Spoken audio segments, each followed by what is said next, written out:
Whoever says he has never told a lie is a liar. This story teaches us that everybody, regardless of their intentions or principles, may find themselves in situations where they feel compelled to distort or conceal the truth. So listen carefully. Once upon a time, in a forgotten tribe deep within the heart of Africa, there lived a beautiful witch queen named Mbali. She ruled a hidden kingdom known as Yakanda and was revered for her truthfulness and honesty. Mbali was worshipped not only for her beauty but also for her wisdom and fairness. Throughout her dynasty, her subjects adored her, and her fame spread far and wide across the African plains. For 600 years, Queen Mbali reigned supreme. She had married 17 husbands during her long life, each a king who eventually passed away while she remained youthful and vibrant. Her beauty was the subject of countless songs and stories, and many wondered about the secret behind her ageless appearance. Despite centuries passing, she never seemed to age, retaining her youthful allure and grace. The secret of Queen Mbali's beauty and immortality lay in a mystical crystal ball that she kept in her bedroom. This crystal ball was her most precious possession.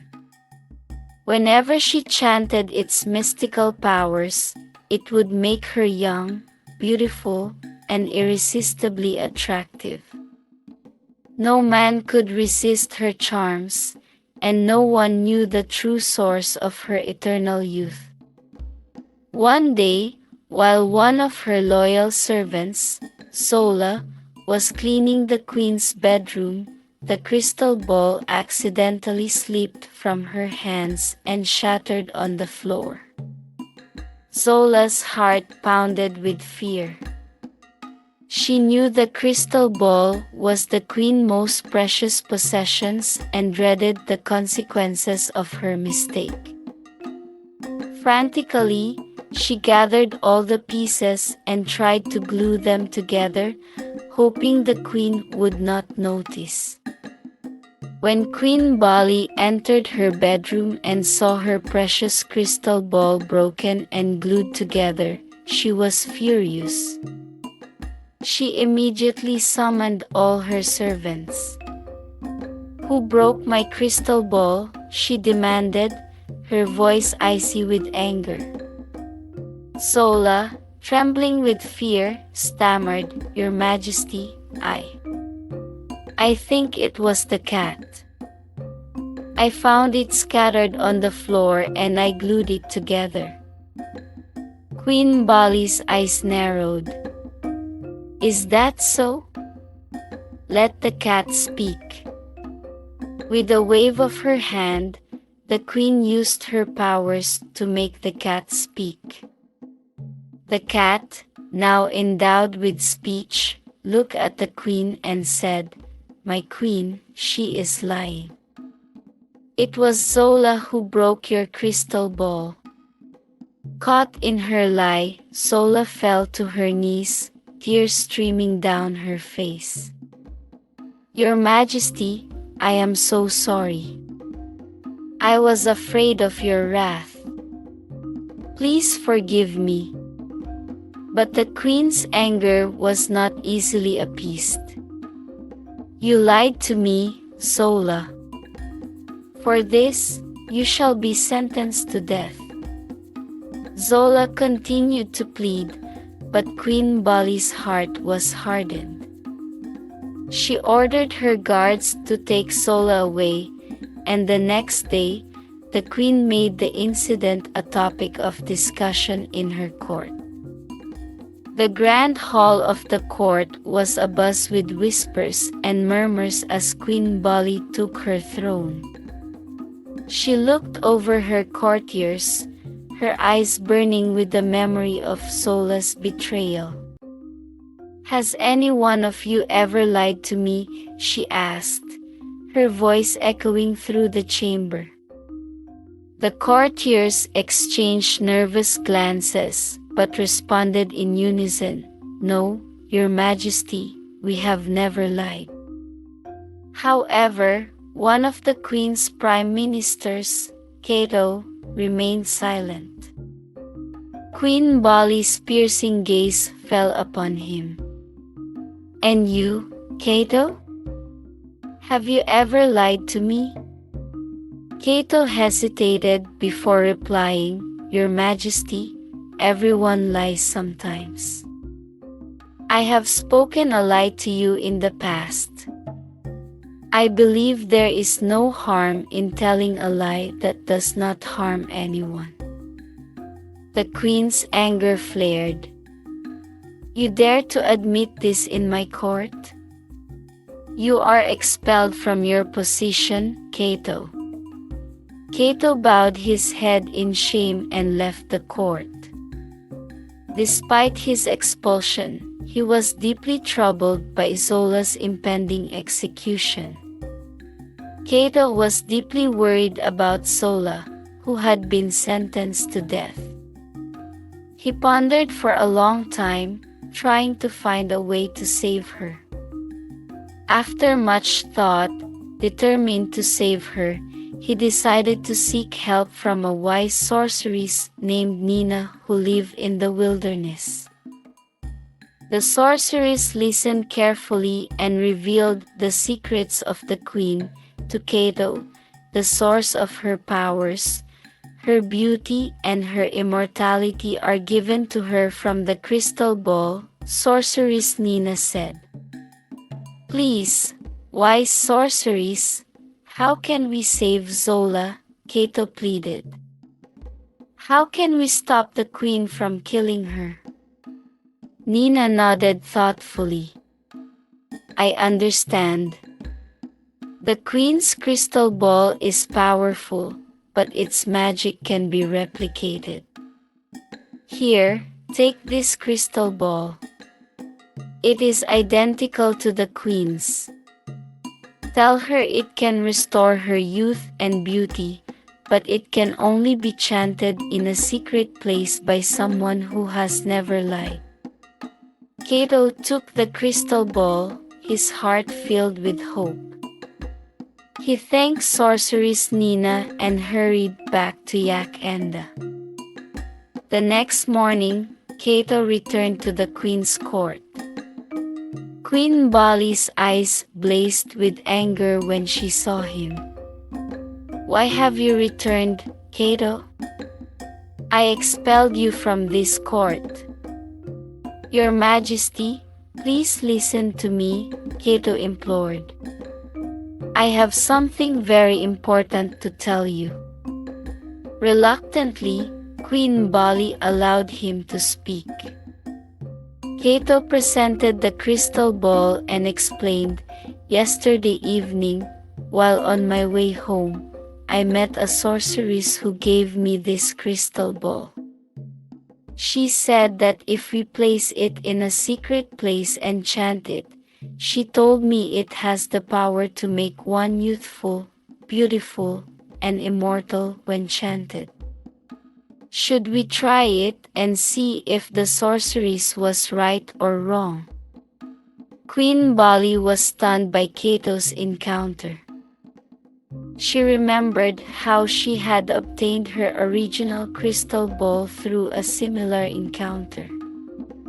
She knew that if she did nothing, she would age and lose her beauty.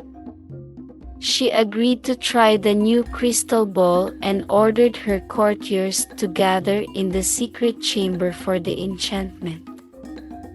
The next day, at the fixed time, everyone gathered in the secret place. Queen Mbali asked Cato to chant the crystal ball.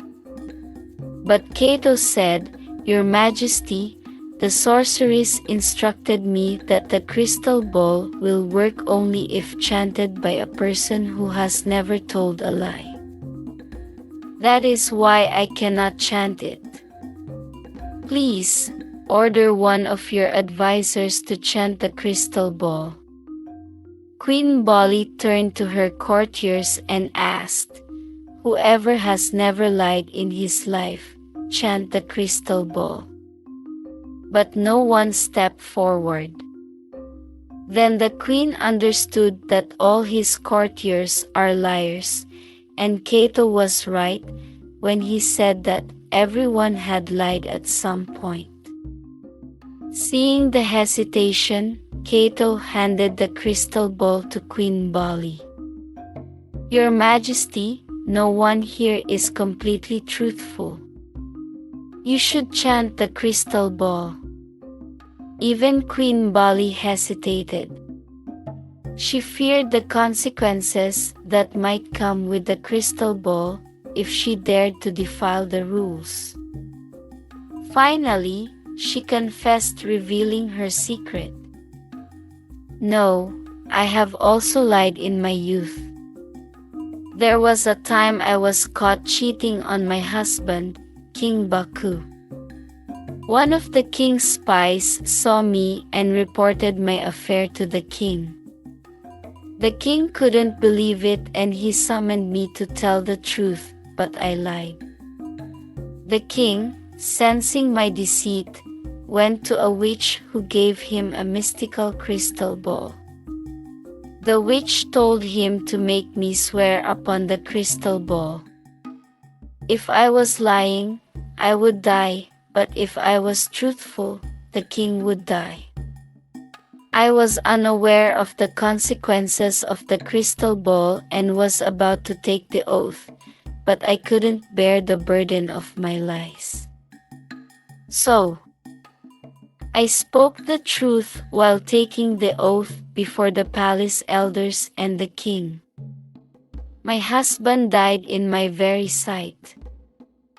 The crystal ball pardoned me, and whenever I chant its mythical powers, it has granted me beauty and youthfulness as long as I remain truthful. I am sorry, Cato, but I cannot chant this crystal ball." Cato stepped forward, a gentle smile on his face. "Your Majesty, this is what I was trying to explain. We all have lied at some point in our lives.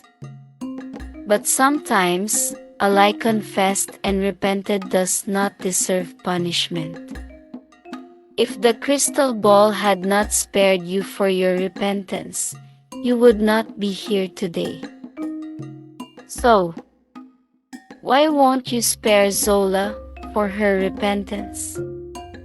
Queen Mbali listened, her anger slowly dissipating. She realized the truth in Cato's words. She nodded and said, "You are right, Cato. We all have our flaws, and we must learn to forgive." With that, she reinstated Cato as her prime minister and pardoned Zola's death sentence. Zola, deeply grateful, pledged her unwavering loyalty to the queen, promising never to lie again. Cato, now reinstated as prime minister, continued to serve the queen with wisdom and integrity. The court, once divided by fear and deceit, became a place of honesty and cooperation. Queen Mbali, having learned the value of truth and repentance, decided to use her remaining years to rule justly and wise. She no longer relied on the crystal ball but on the strength of her character and the loyalty of her people. So what is the moral of this story? When we look at our lives, everyone makes mistakes and have told a lie at some point. But what truly matters is to admit to those mistakes, seek forgiveness, and learn from them.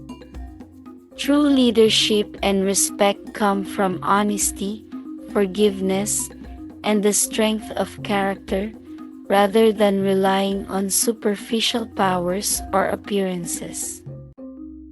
Journey with us through the enchanting world of Mama African stories. Subscribe and click the bell icon for regular updates. Remember to tell me in the comments section which country you're watching from. See you next time. Bye.